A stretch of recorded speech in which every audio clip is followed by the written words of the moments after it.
കേരളത്തിലെ ജനങ്ങളെ പറ്റിച്ച് മുഖ്യമന്ത്രിയും അജിത് കുമാറും പി ശശിയും ഒരുമിച്ച് നിൽക്കുന്നുവെന്ന് PV അൻവർ MLA. അജിത് കുമാർ മുഖ്യമന്ത്രിയുടെ പൊന്നിൻ കട്ടയാണ്. ശശിയും അജിത് കുമാറും മുഖ്യമന്ത്രിയും ഒരുമിക്കുമ്പോൾ ഒരു അന്വേഷണവും എങ്ങുമെത്തില്ല. അജിത് കുമാറിനെ കസേര മാറ്റിയിരുത്തിയെന്നല്ലാതെ മറ്റൊന്നും നടന്നിട്ടില്ലെന്നും PV അൻവർ പറഞ്ഞു.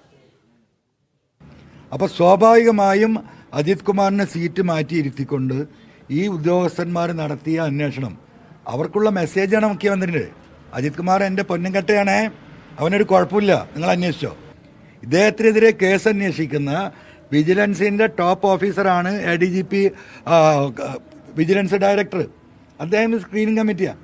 അദ്ദേഹം പറയാൻ ഒരു കുഴപ്പമില്ല. പിന്നെ താഴെ കിടക്കുന്ന സബോർഡിനേറ്റ്സ് എന്ത് റിപ്പോർട്ടാണ് കൊടുക്കാനുള്ളത്? പക്ഷെ ഒരു കാര്യം കൃത്യമാണ്, കേരളത്തിലെ 3.5 കോടി ജനങ്ങളെ പറ്റിച്ചുകൊണ്ട് മുഖ്യമന്ത്രിയും P ശശിയും അജിത് കുമാറും ഏത് റിപ്പോർട്ട് ഉണ്ടാക്കി കൊടുത്താലും കേരളത്തിലെ നിയമവ്യവസ്ഥയിൽ, കോടതിയിൽ നമുക്ക് വിശ്വാസമുണ്ട്. ഈ റിപ്പോർട്ട് കൊടുക്കുന്നതോടുകൂടി ഞാൻ കൊടുത്ത തെളിവുകളുടെ അടിസ്ഥാനത്തിൽ നമ്മൾ ഹൈക്കോടതിയെ സമീപിക്കും, ഹൈക്കോടതിയെ ബോധ്യപ്പെടുത്തും. ഒരൊറ്റ ഡോക്യുമെന്റ്സ് മതി ഈ അജിത് കുമാറിനെ സസ്പെൻഡ് ചെയ്യാൻ.